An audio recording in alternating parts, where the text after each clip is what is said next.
Selamat malam para pendengar setia di seluruh Indonesia di Dongeng Aki Rukman. Selamat mendengarkan dan tetap merdeka.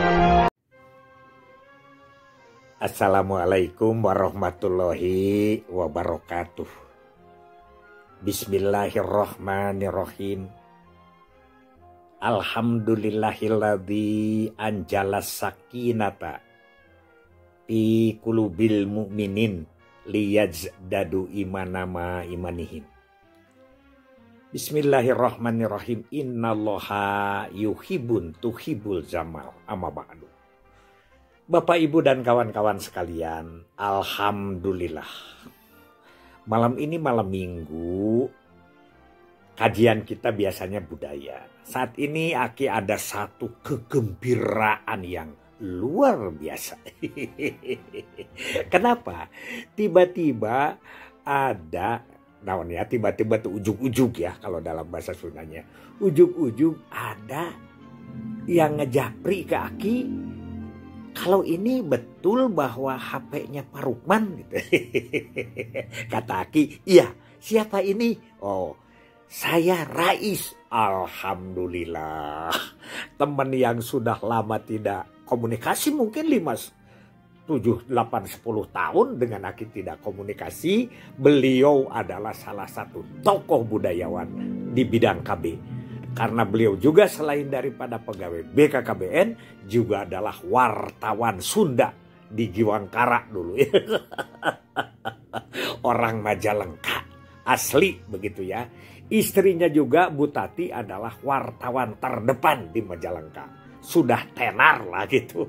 Alhamdulillah. Jadi kalau nanti ke depan kajian-kajian budaya kita bisa ditambah hasanahnya, narasumbernya dengan ahli, yaitu Kang Rais, Kang Rahmat Iskandar. Alhamdulillah. Karena itu mari kita sekarang kaji. Ada beberapa pertanyaan kepada Aki tentang kembalilah pengertian-pengertian bahasa Sunda yang agak sulit diterjemahkan begitu. Yang pertama pertanyaannya adalah kerid beti. Ini juga langka ya di dalam bahasa-bahasa umum. Kerid beti itu adalah bepergian. Bepergian apakah itu piknik, apakah itu hajat atau apa, semua dibawa. Anak, cucu, kadang-kadang tetangga, itu yang disebut kerid beti. Tapi kalau kerid beti itu adalah bukan pindah. Itu hanyalah bepergian. Jadi balik lagi ke tempat asal. Berbeda dengan bedol desa. Kalau bedol desa itu adalah pindah dari satu tempat ke tempat lain, biasanya adalah keluarga dan lingkungan. Misalnya karena itu disebut bedol desa juga bisa karena masalah ya. Misalnya karena dipindahkan daerahnya, mau dibikin jalan, apakah mau dibikin danau, mau dibikin dam dan lain sebagainya. Begitu, itu tentang bedol desa. Kemudian ada yang bertanya, Ki, kalau medal sila apa? Kalau medal sila itu adalah dia keluar dari riungan, dari pertemuan. Dia pergi ngejat gitulah ya. Atau kalau dalam bahasa politik mah walks out. Gitu ya. Karena tidak setuju terhadap keputusan-keputusan di dalam pertemuan itu. Itu yang disebut dengan medal sila. Gitu ya. Nah, ada lagi apa yang disebut dengan hurung nangtung siang lempang. Artinya adalah orang yang dalam keadaan puncak-puncaknya kegembiraan, puncak-puncaknya kekayaan, puncak-puncaknya serba lah begitu. Jadi hartanya tinggi, jabatannya tinggi ya, segala bisa dibeli begitu, kemana-mana bisa pergi, itu namanya hurung nangtung siang lempang. Beda dengan satunya yaitu nete semplek nincak semplak. Kalau nete semplek nincak semplak itu di mana lampah manusia itu sedang dalam keadaan serba salah. Jadi segala perbuatannya tuh salah aja begitu berakibatnya ya. Ya itulah begini salah itu adalah nete semplek nincak semplak. Nah, Ki apa yang disebut dengan ka irid ku cikii, ka bawa ku cileungcang. Kalau Aki suka dilengkapi ka irid ku cikii, ka bawa ku cileungcang, ka tiup ku angin barat. Itu ada versi Aki ya, versi teman-teman Aki semua. Yang disebut dengan kairit ku cikii, cikii itu kan air kencing tuh.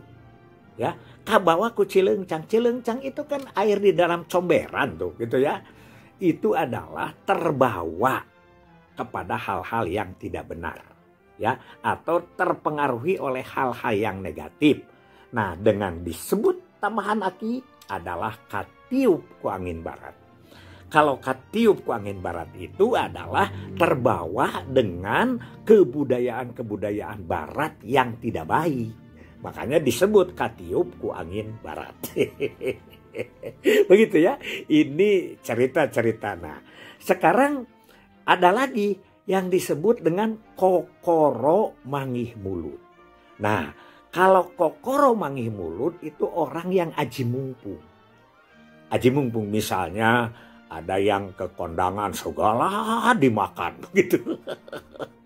Atau punya jabatan segala dibeli, segala korupsi segala macam itu aji mumpung ya.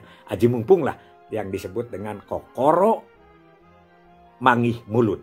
Nah, itu kata-kata yang tertulis di situ.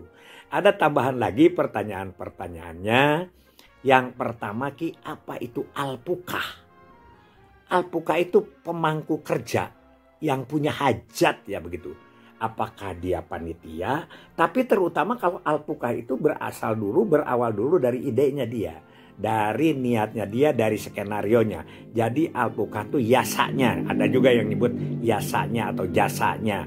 Ada juga yang disebut pemangku gawe begitu. Itu adalah alpukahnya. Oh, BKKBN ini lebih tenar lagi alpukahnya Pak Haryono Suyono, misalnya seperti itu bisa masuk ke situ ya, yang begitu. Yang kedua adalah gentur.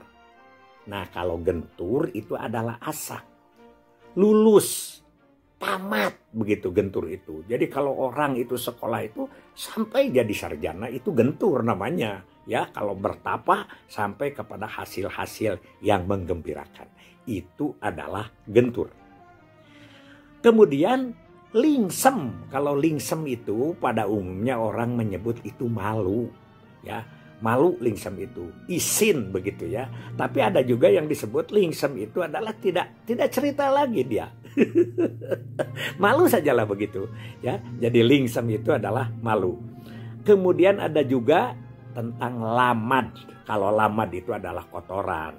Lamad itu adalah kulit yang tipis begitu, kulit yang tipis lamad itu di sela-sela daging dan lain sebagainya itu juga disebut lamad. Tapi sebetulnya adalah kotor ya, kotorannya gitu, suka dibuang kan lamad-lamad begitu. Yang berikutnya adalah bumen-bumen. Nah, bumen-bumen ini adalah imah-imah, membuat tempat rumah. Tapi kalau bumen-bumen biasanya disebut kepada tempat yang baru, dibikin sarakan, misalnya ngababakan.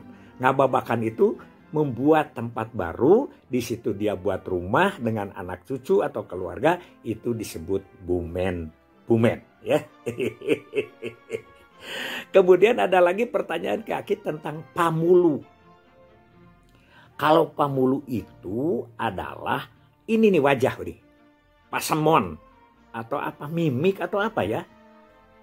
Ya jadi katakanlah gurat banget begitu. Jadi pamulu itu adalah wajah atau ruat wajah atau pasemon atau budi pengerangi dan lain sebagainya lah. Seperti itulah kira-kira. Kemudian wanda. Nah, kalau wanda itu adalah dedegan, postur tubuh ya, dedeganana yang seperti gitu. Dan biasanya di pedalangan itu disebut gambarannya. Seperti Gatot Kaca itu misalnya menggambarkan Rahwana.